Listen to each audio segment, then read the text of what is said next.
Salut, face à Pierrot, c'est parti dans la joie, la détente et la bonne humeur. On va essayer de parler aussi un peu de foot.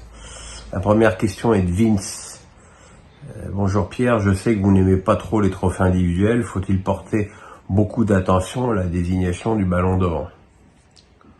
J'ai mon opinion sur le Ballon d'Or. Ça m'intéresse pas. Je trouve ça biaisé, notamment depuis l'éclatement je l'ai souvent dit, des pays de l'Est, qui a donc trouvé le moyen de filer un Ballon d'Or à Nedved ou à des joueurs. Voilà. Et puis il y a eu trop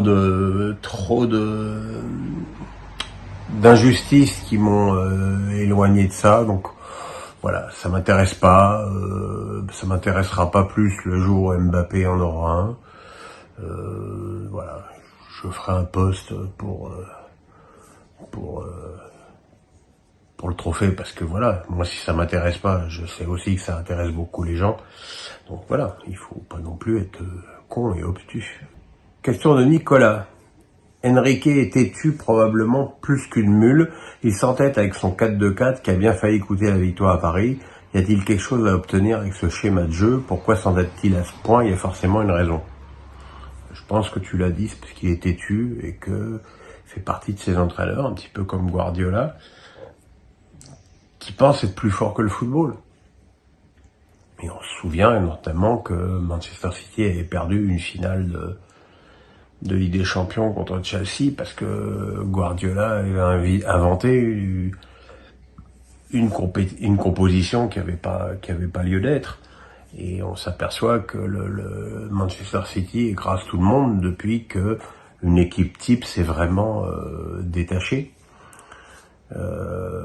Effectivement, ce système à 4 attaquants sur 4 matchs n'a fonctionné vraiment qu'une seule fois. C'était Marseille, dans un climat et un contexte extrêmement particulier. Ça a été très mauvais à Clermont, un désastre à Newcastle, et ça a failli tourner vinaigre à Brest, même si avec le Kang-in Lee, c'est un petit peu un 4-2-4 à géométrie variable. Mais oui, je trouve ça extrêmement agaçant.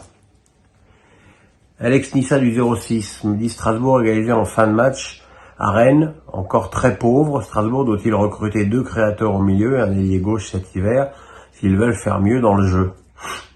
Alors j'étais au match, je suis pas d'accord sur le très pauvre, quand même pas oublier que c'était Rennes en face et que Strasbourg n'a concédé que 2 frappes cadrées dans la partie, le but de Truffert et un coup franc de Bourigeaud repoussé par Cels. Donc déjà défensivement c'est un vrai progrès.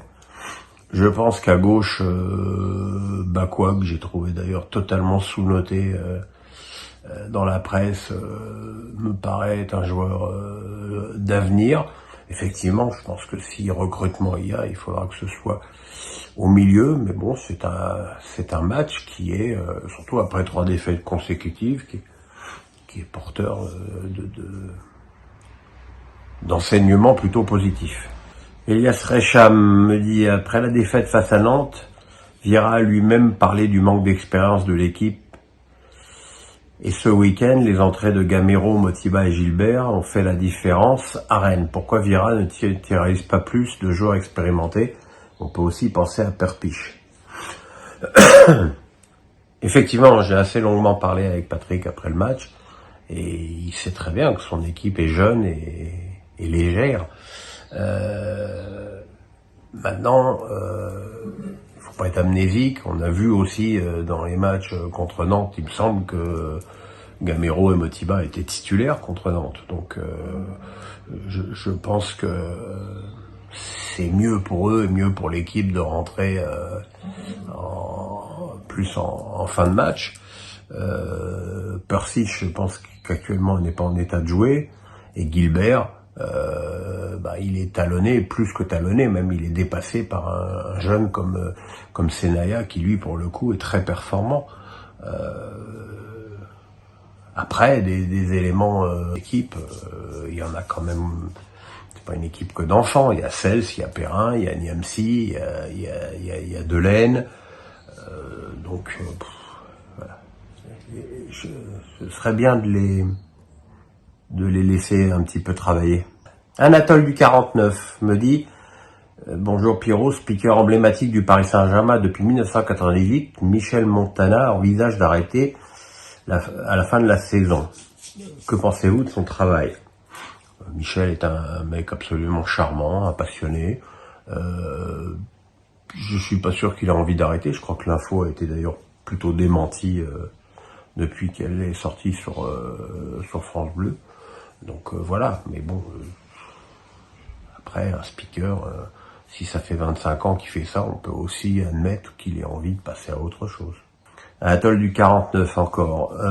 Samuel Eto'o tente de convaincre Hugo Ekitike de rejoindre les Lions Indomptables du Cameroun. Qu'en pensez-vous? Je pense que c'est bien gentil, mais il faudrait qu'il joue Ekitike. Il a fait 0 match depuis maintenant presque 6 mois, et c'est compliqué, quoi. Et que c'est vraiment manquer de respect aux Lions Indomptables de croire qu'un mec qui a pas joué depuis 6 mois peut intégrer l'équipe comme ça en sifflotant. Je pense que s'il n'en était pas vraiment convaincu, je pense que là maintenant il sait qu'il doit partir ou au moins être prêté pour reprendre la compétition et reprendre sa progression. Émile me dit, penses-tu que Reims puisse finir du coup européen? Pourquoi pas? J'ai pas été emballé loin de là par le match contre Lorient. Je pense que le vrai problème de cette équipe de Reims, c'est l'absence d'un avant-centre, d'une pointe fixe dans l'axe de l'attaque. Et que surtout, c'est dommage quand t'as un joueur comme Ito qui déborde et qui centre bien.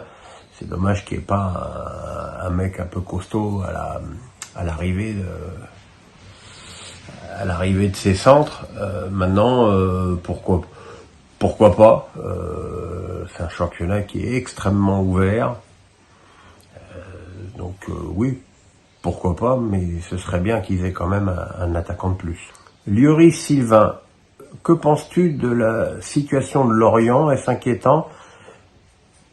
L'épisode Régis Lebris cet été a-t-il laissé des traces? Je ne sais pas.